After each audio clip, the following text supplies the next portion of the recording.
ကျွန်တော်တို့ကဘာမြေကြီးရဲ့အနီးနားမှာတင်လက်ရှိသိပ္ပံနည်းပညာတွေနဲ့လုံးဝမမြင်နိုင်ပဲ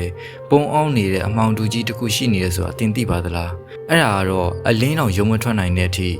စွဲငင်ဟာအလွန်ပြင်းထန်တဲ့တွင်းနဲ့ဘလက်ဟိုးတစ်ခုပဲဖြစ်ပါတယ်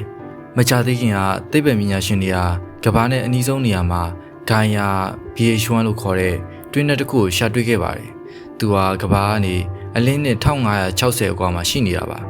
အာကာသအတိုင်းတာရကဘာနဲ့အနီးဆုံးလို့ပြောလို့ရပေမဲ့ဘယ်တော့မှထိတွေ့လို့မရတဲ့အကွာအဝေးပေါ့ဒီဂိုင်ယာတွင်းနဲ့ဟာနေမင်းကြီးထက်ဆယ်သားပိုကြီးပြီးကြေကြီးတွေတက်တန်းကုန်လို့တေဆုံးသွားရကနေကြံခဲ့တဲ့စတယ်လာမက်တွင်းနဲ့အမျိုးအစားဖြစ်ပါတယ်ဒီလောက်ကြီးပြီးနီးနေတာကိုအခုမှရှာတွေ့တာကသူကလက်ရှိမှာဘာမှဝါမျိုးချင်းမရှိပဲငြိမ်သက်နေလို့ပါဘာလင်းရောင်ဘာဓာတ်ရောင်ကြီးမှလည်းထွက်မလာတဲ့အတွက်လုံးဝအမောင်တူဖြစ်နေတာပါတကယ်တော့အရာဝတ္ထုတွေကိုဝါမျိုးနေတဲ့တွင်းနဲ့ဆိုရင်ဓာတ်ရောင်ကြီးတွေထွက်နေလို့ရှာရလွယ်ပေမဲ့ဘာမှမစားပဲငြိမ်သက်နေတဲ့ဒီလိုတွင်းနဲ့တွေကိုရှာဖို့ကြတော့လက်ရှိနည်းပညာနဲ့မဖြစ်နိုင်တဲ့လောက်ပါပဲ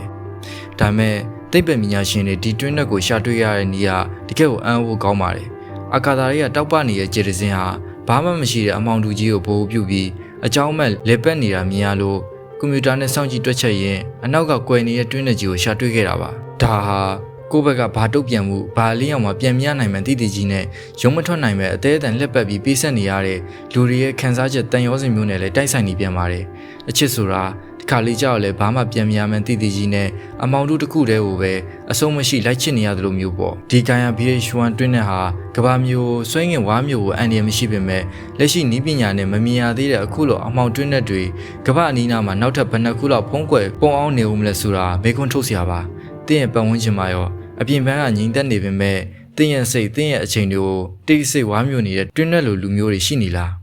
ရှင်ကွန်မန့်မှာရေးပေးခဲ့ပါဦး